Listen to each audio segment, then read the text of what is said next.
principles of restitution. You can read about them, for example, in Numbers chapter 5, verses 6 through 8. It tells about it.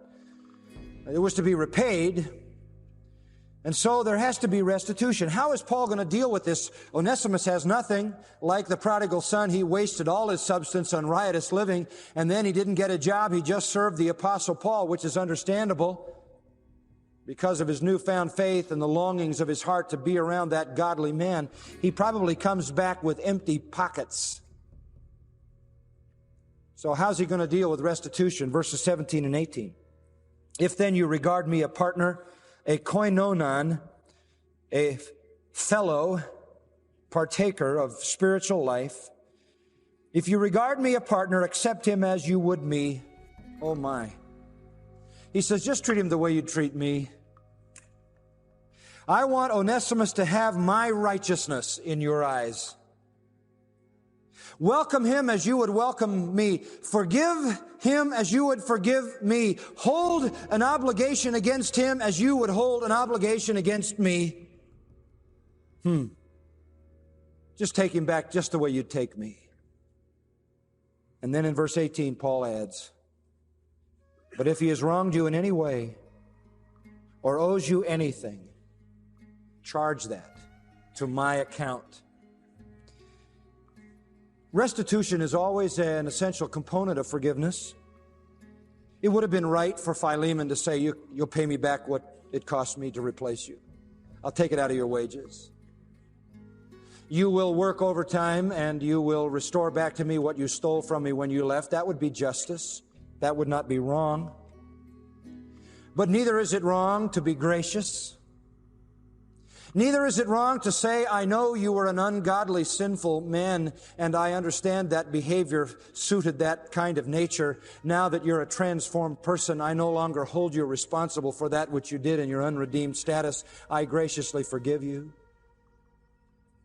That would have been a wonderful thing to do, and certainly would have been a Christian high ground approach to the issue.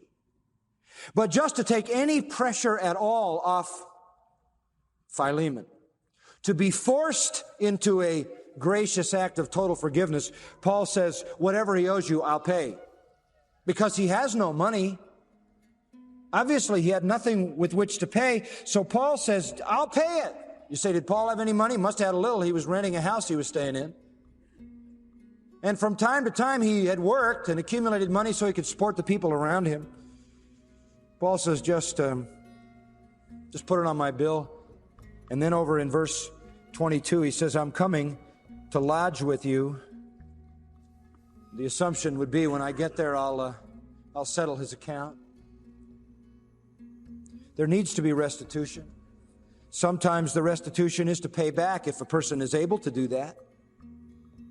But sometimes the best kind of restitution is just sheer forgiveness and just the grace of God.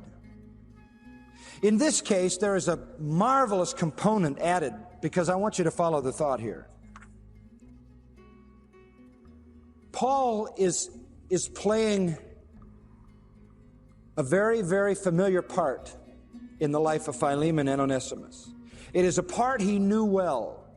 It is the same part that Jesus Christ plays in the relationship between the sinner and God. Philemon is like God.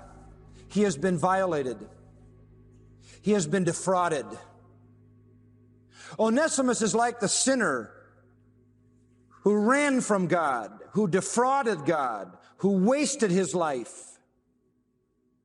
And if the sinner is to be reconciled to God, somebody must pay the price, right?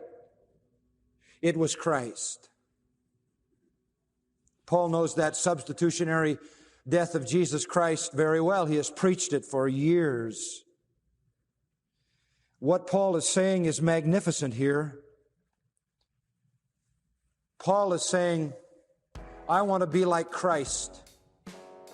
I want to take on the debt and the sin of Onesimus so that he can be reconciled to you.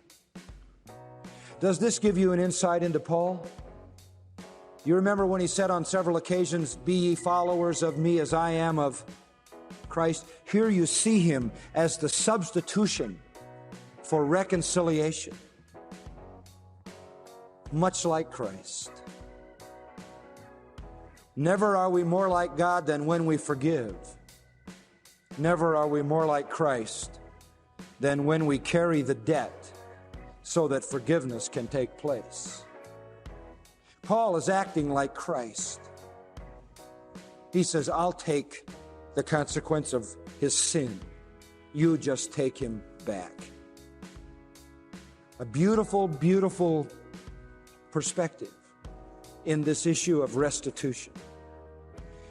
It doesn't tell us what Philemon did, but I am quite confident that he forgave and that he charged nothing to the Apostle Paul.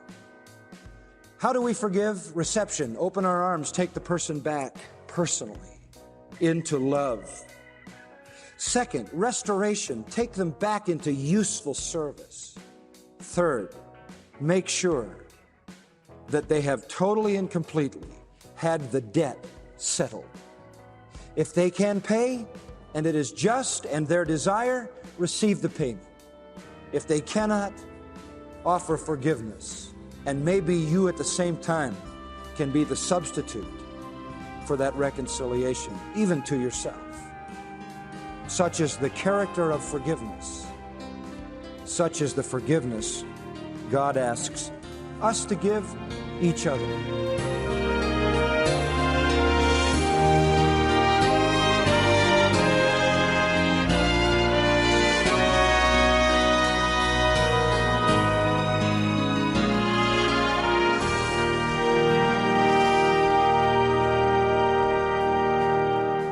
You're listening to Grace to You as John MacArthur continues his look at what it means to forgive. The title of the study, Forgiveness, How to Restore Broken Relationships. Along with teaching here on radio, John MacArthur is also president of the Master's College and Seminary. John, you talked at length today in the study about forgiveness between two people. So instead of asking another question along those lines, I have a question about a different aspect of forgiveness. It comes right from our Q&A line here at Grace to You. Let's play that question, and then if you would respond. Yes, this is Scott from Cincinnati, Ohio. My question is, as a believer and saved through Jesus Christ, why is it we are taught if he died on the cross for our sins and our sins are covered, then why do we have to ask for forgiveness for sins that we commit during our lifetime? Thank you. Yeah, I understand your question, Scott, and let's look at it two ways, the way the Bible looks